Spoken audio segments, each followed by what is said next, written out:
A gruesome story leads off our newscast. Milwaukee police found body parts in a north side apartment, and now they wonder if they've uncovered some kind of death factory. This was the scene earlier this morning. Police hired a private contractor to haul a refrigerator and a tank of acid out of the apartment in the 900 block of North 25th Street. Because of the acid, some neighbors were evacuated briefly. Police found parts of bodies, leading them to believe the man they arrested is a mass murderer. Pleasure in the fact that he was in control of his own little world, that nobody knew what was going on, that he was the master of it. Dahmer could fit in with any group, and you wouldn't say, oh, he must be crazy, or he must be a killer. That's why he was so successful.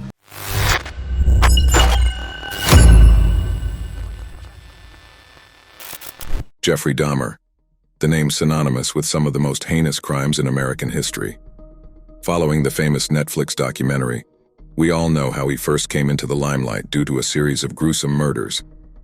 Dahmer's unsettling journey into criminal notoriety began in his early life, marked by a troubling childhood and adolescence.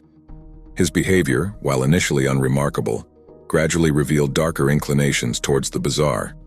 Started having obsessive thoughts of violence intermingled with sex.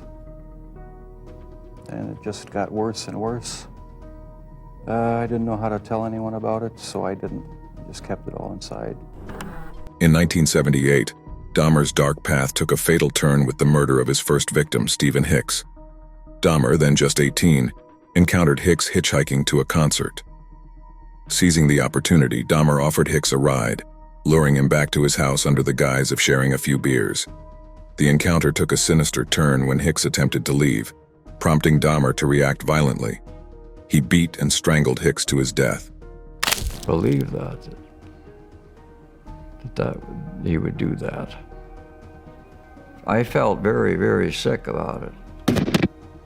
That the first victim was killed at the Bath Road house. My name is Lionel Dahmer, and I'm the father of Jeff Dahmer. If you remember the documentary, the tale took a significant turn in episode 3. The scene showed him driving with his backseat full of black trash bags, and this was in 1978.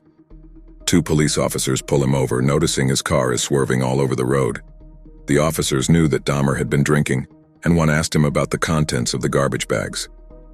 "They're clippings from the yard," Dahmer responds. "My parents just got divorced and I can't really sleep, so I just do yard work. I was gonna drop them at the dump." Because Dahmer allegedly needed to get out of the house, and his mom asked him to take the trash to the dump earlier that afternoon, he figured he might as well use that as an excuse to take a drive. This was the extent of Dahmer's lie that fooled the cops. One wrote him a ticket and instructed him to head home. The other officer went on to state that he won't arrest Dahmer tonight because he has his whole life ahead of him, which he doesn't want to ruin. It's difficult to believe that this part of the story in the documentary is actually true. However, Dahmer really did get pulled over with a body in his car. Can you imagine if the police had just looked in the garbage bags? His reign of terror could have been halted after one murder. But think about it. How many times did Dahmer elude the authorities because of bad police work portrayed in the show?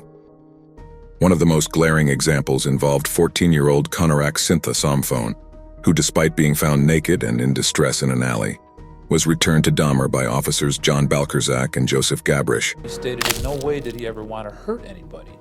As funny as this sounds, that is the reason why he killed everyone by strangling them, because not only did he get the power and the thrill of committing the murder, but it was also the most humane way.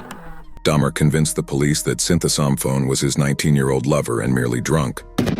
Dahmer's selection of victims, primarily from marginalized groups, and the police's apparent indifference to these populations further facilitated his evasion of arrest. I had no idea that would escalate to that horrible, gruesome